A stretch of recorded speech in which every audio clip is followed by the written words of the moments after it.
minhas amigas e meus amigos. É uma enorme satisfação retornar aqui para que nós possamos dar prosseguimento aos nossos estudos no nosso curso livre de Espiritismo. Na semana passada, nós tivemos a oportunidade de estudar um pouco acerca da origem dos espíritos e do seu destino. Concluímos assim que todos os espíritos são criados simples e ignorantes e todos os espíritos têm o mesmo destino, o destino da perfeição. Estudamos aqui a escala espírita, falando dos espíritos imperfeitos que praticam o mal, dos bons espíritos que praticam o bem e dos espíritos puros que já atingiram a perfeição e não têm mais necessidades de passar por experiências no plano material. Não é verdade? Mas para que nós atinjamos essa condição, qual é a nossa trajetória? A nossa trajetória se dá nos mundos com vida material, como é, por exemplo, a Terra. Já estudamos no encontro anterior, não no da semana passada, mas numa aula anterior, que os planetas se classificam em diversos níveis, começando pelos mundos primitivos, depois os mundos de prova e expiação, como é o caso da Terra, na sequência os mundos de regeneração, depois os planetas ascendem na escala, atingindo a condição de mundos felizes e, por fim, mundos celestes. Nos mundos celestes não há vida material, os espíritos vivem sem corpos físicos, porque já atingiram a perfeição. Mas, repito, até que nós alcancemos essa condição, nós temos sucessivas experiências no campo físico, não é verdade? Temos sucessivas experiências na dimensão material. E como se dão essas experiências? Melhor dizendo, o que é o homem na sua trajetória no plano material? Esse é justamente o tema do nosso encontro desta semana, no nosso curso livre de Espiritismo. O nosso tema, meus amigos e minhas amigas, é o seguinte: homem, ser tridimensional. É exatamente isso. O homem, na visão do Espiritismo, na visão da doutrina trazida por Allan Kardec com o lançamento da obra fundamental do Espiritismo, o Livro dos Espíritos, lançado no dia 18 de abril de 1857, vê o homem como um ser tridimensional. E quais seriam, portanto, essas três dimensões? Nós temos uma dimensão eminentemente material, que é a dimensão do corpo físico, que nos aproxima dos animais. O corpo do ser humano é idêntico ao do animal, tem a mesma composição, os mesmos elementos químicos, né? Tem os órgãos para que a vida se expresse em determinadas funções, não é verdade? Então, na sua dimensão material, o homem se parece com os animais. Primeira dimensão, corpo físico. Mas não é essa a essência do homem. A doutrina espírita se opõe ao materialismo, que defende, no nosso entendimento de maneira equivocada, que não há nada além da matéria. Não é essa a visão do Espiritismo. Segundo a doutrina espírita, a essência de todos os homens, o elemento que confere ao homem uma vida moral e também uma vida intelectual, que é a sua essência, atende pelo nome de espírito. Então, num polo, o elemento material, o corpo físico; no outro polo, a essência do homem, o seu espírito. Mas para que esses dois polos se comuniquem, espírito e matéria, nós temos um terceiro elemento, portanto, a terceira dimensão do ser humano. E esse terceiro elemento, esse terceiro polo, se chama perispírito, que é um elemento semimaterial, um corpo não tão denso quanto o corpo físico, mais etéreo, criado a partir do fluido cósmico universal, um elemento que nós também já estudamos aqui no nosso curso livre de Espiritismo, de modo que o perispírito faz a ligação entre espírito, que é a nossa essência, e matéria, o corpo físico, que é a nossa expressão material, que nos deixa semelhantes aos animais que vivem na Terra, né? A nossa dimensão física, certo, meus amigos? Então são três as dimensões do homem: espírito, que é a nossa essência; corpo físico, o instrumento que nós utilizamos para a nossa ascensão espiritual; e um elemento intermediário semimaterial, não é espírito, não é matéria, ele é semimaterial, que se chama perispírito. Certo, meus amigos? E quais são as características desses três elementos? Já antecipei aqui, já teci alguns comentários. O corpo humano é a nossa dimensão material, o perispírito é a nossa dimensão semimaterial e o espírito a nossa essência. E é na nossa essência, isso é importante que nós ressaltemos, que está a sede da nossa inteligência e da nossa vida moral. Sem espírito não há inteligência e tampouco vida moral. Porque o corpo físico, ele é apenas um instrumento para que a inteligência do espírito se expresse. É um instrumento. Se esse instrumento traz limitações, é fato que a expressão da inteligência também será limitada. Mas não pelo fato do espírito não possuir a inteligência, é que ele não consegue manifestá-la. Na verdade, essa é a visão da doutrina espírita. É por isso que as crianças, que no passado nós classificávamos como excepcionais e hoje chamamos de crianças especiais, que têm limitações intelectuais, apresentam essas limitações intelectuais por conta de uma limitação orgânica. O seu organismo não permite que elas expressem a sua inteligência. Em muitas ocasiões, podemos dizer até que na maioria das ocasiões, elas são muito mais inteligentes do que a média dos homens. Só que não conseguem expressar essa inteligência. Não é fato? Por que isso acontece? Porque nas vidas passadas, se nós utilizamos de maneira indevida esta potencialidade, que é o nosso intelecto, nós podemos viver numa próxima existência no campo físico sem a possibilidade de acessarmos essa mesma potencialidade. Não é verdade? O nome disso é expiação.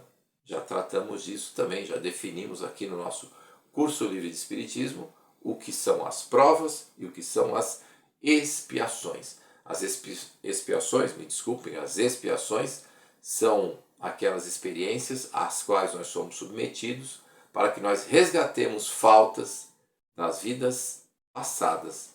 E se essa falta se deu pela via da utilização equivocada da inteligência, nós podemos vir numa nova existência com limitações intelectuais. Mas essas limitações não são do espírito, porque o progresso que o espírito faz é permanente. Se eu desenvolvi a inteligência, eu manterei essa inteligência desenvolvida.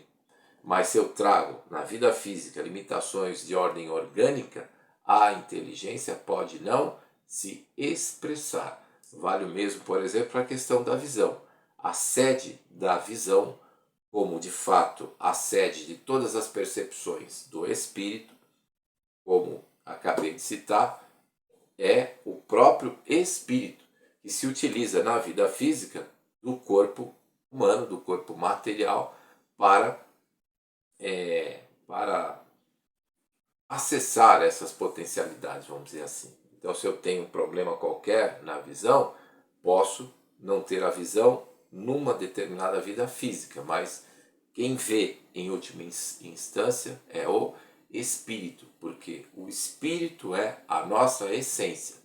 Mas se temos uma vida material, como temos na Terra, utilizando o corpo físico, expressamos todas essas potencialidades através do corpo. E como se liga corpo e alma, corpo e espírito? Por intermédio do perispírito, que é o nosso corpo espiritual, o elemento semimaterial que permite que o espírito atue sobre a matéria. Melhor dizendo, espírito não, alma. Por quê? Porque na conceituação da doutrina espírita, na conceituação do espiritismo, segundo os ensinamentos colhidos por Allan Kardec e organizados não só no Livro dos Espíritos, mas como nas demais obras, como o Livro dos Médiuns, o Evangelho segundo o Espiritismo, o livro Céu e o Inferno e a Gênese, a alma, o conceito de alma é o seguinte: a alma é o espírito encarnado. Então, os espíritos que vivem, os indivíduos, melhor dizendo, que vivem no plano espiritual. Eles são os espíritos.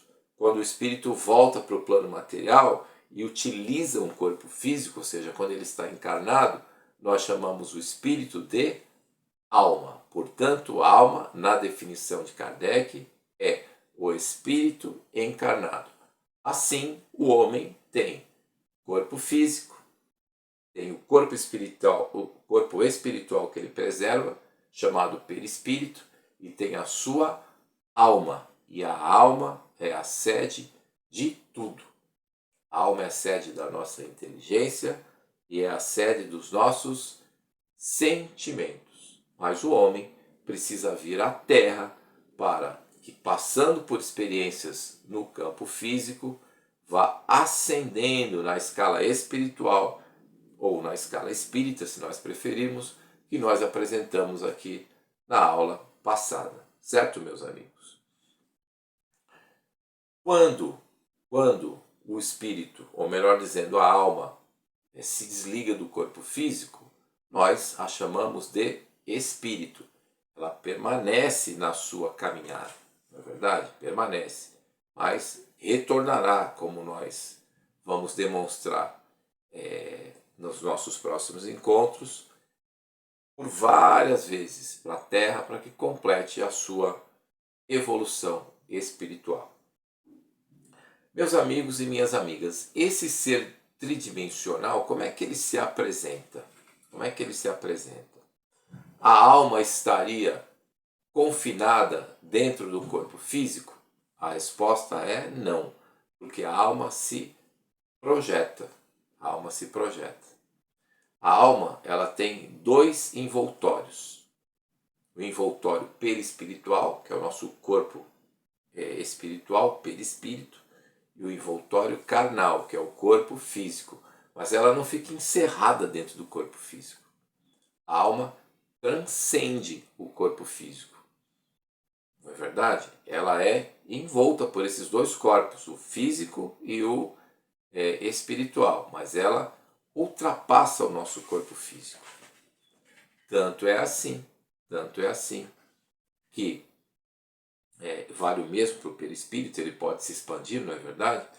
Que em determinadas ocasiões, quando nós chegamos num dado ambiente, mesmo que ninguém dirija uma só palavra para a gente, né? Fala, não estou gostando, não estou me sentindo bem nesse lugar, tal.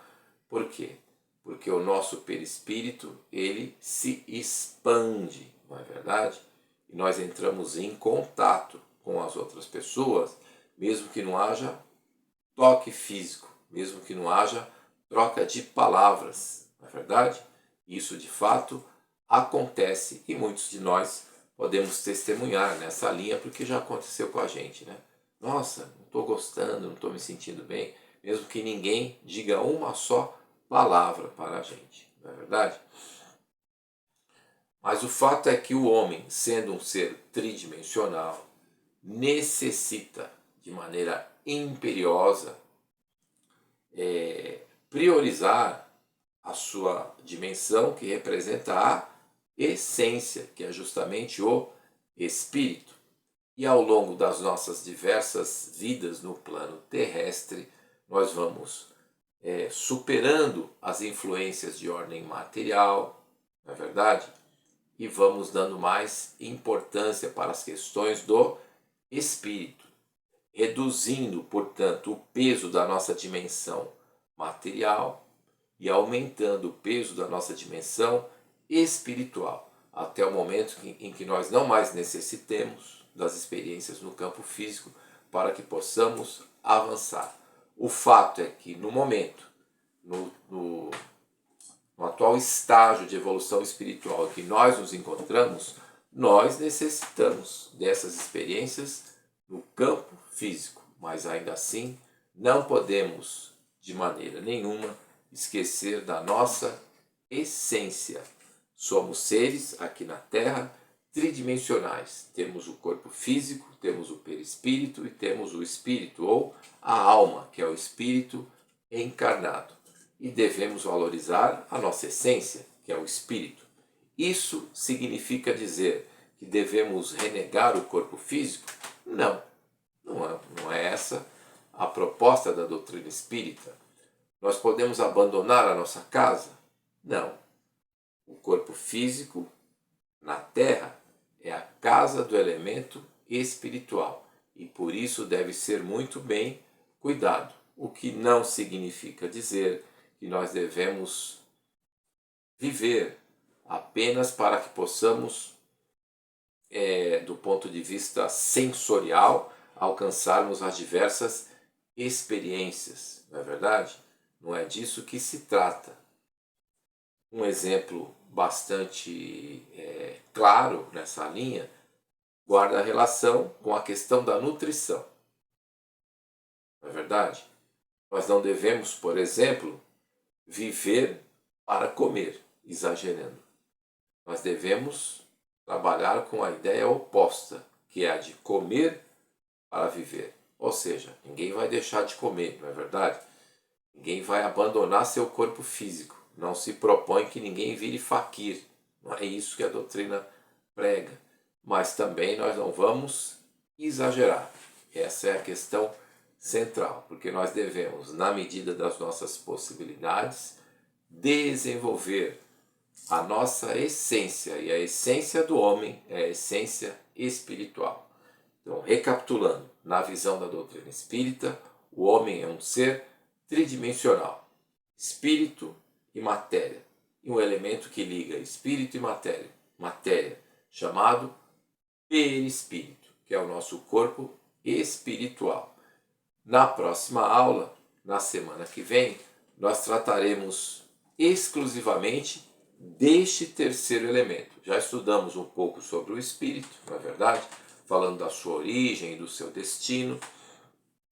Sabemos o que é o corpo físico até pelos conhecimentos que a ciência nos traz, não é verdade? Sabemos que, segundo a doutrina espírita, a vida no corpo físico se expressa a partir do momento que a ele se associa o princípio vital. Estudamos isso nas semanas anteriores, as 2 semanas atrás, e agora nos falta compreender o que vem a ser exatamente o perispírito. E esse é o convite que eu deixo para todos vocês.